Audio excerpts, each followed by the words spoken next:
Hey everybody, this video is a review of everything we've done for our Chapter 5 Decimal Division chapter. I'm going to go through it kind of quick just so this video isn't too long, but in general on the test, these are all the different types of problems the kids will see. So we're going to start out with a problem that doesn't ask them to find the exact answer, such as this one here, but it asks them to rewrite the problems using compatible numbers and make an estimate. We talked about this in class as something they do a lot at the store when they're buying things. So for example, if we're going to do 9.97 divided by 4.99, we're going to think about what numbers those two are very close to, and we're going to use some compatible numbers or benchmark numbers, or in general rounding, to make 9.97 10. We'll make 4.995 to make a very easy problem of 2. So in general, they would need to change the numbers so that it becomes an easy math fact. Over here is something we did at the very start of this chapter, so the kids might be a little bit rusty with it, but we're also going to be spending all day today in class reviewing it. So 46 divided by 1, they should know this one. That's 46. Now, some of the kids are trying to apply the multiplicative rule to this and simply add a 0. We've talked about that. When we're dividing, we move our decimal to the left. So we need to get 10 times smaller. So our decimal is going to go here to make this 4.6. When we're dividing by 100, we're getting 100 times smaller. We're moving that decimal place 2 places, 1, 2, to right there for a 0.46. And then in keeping with the pattern, in keeping with our rule, we're dividing by 1,000. We move our decimal point 3 places, 1, 2, and then a third way out here in front, and we have this empty space where we have to fill in a 0. So our answer becomes 0.046. The kids might need a little help with that pattern, but in general they should be able to get it.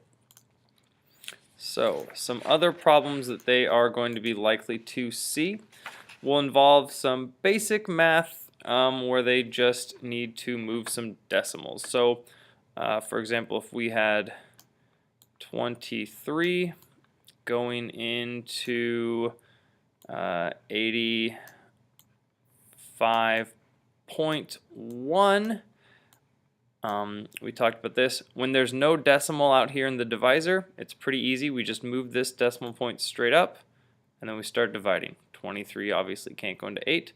23 goes into 85 3 times. 3 times 23 is 69. Then our next step is to subtract.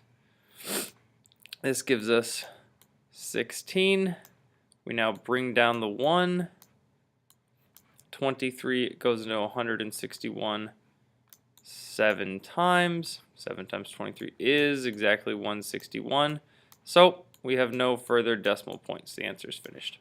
Now, one problem that is similar to this, that we've spent quite a bit of time on in class, is a problem where our divisor has a decimal point.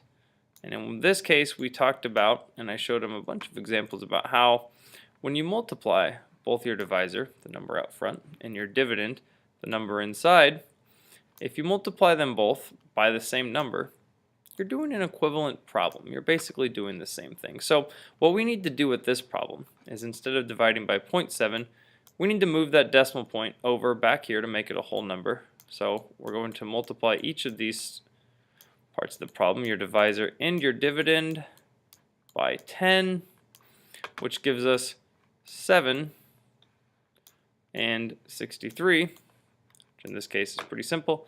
The answer is just 9. One thing that we really want to make sure is that they're moving the decimal point the same number of times. So if they need to move this decimal point in front twice, then the one in here has to be moved twice, even if it goes back behind and we add in a 0. Now, I think our last kind of problem that the kids will be seeing is one in which they need to add decimal points to the dividend so that we don't have a remainder. We are now getting away from remainders, which is exciting. So In this problem we have 16.2 divided by 5. We already have a decimal in here. There's no decimal point here, so we don't need to multiply these by anything. We'll just move this decimal point straight up.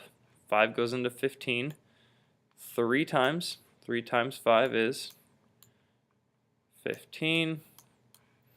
Subtract this, we get 1. Bring down our 2. 5 goes into 12 twice. 2 times 5 is 10. We subtract these and we get 2. We talked about this in class that as long as there's a decimal point, you can add a 0 at the end and it doesn't change your number. So we can't have a remainder, so we add that 0. We bring it down here. 5 goes into 20 4 times. 4 times 5 is 20. We have no further decimals. We have 3.24. And that should pretty much be it. There will be some problems where they have to use these exact same skills to solve a story problem, but that should be about the same.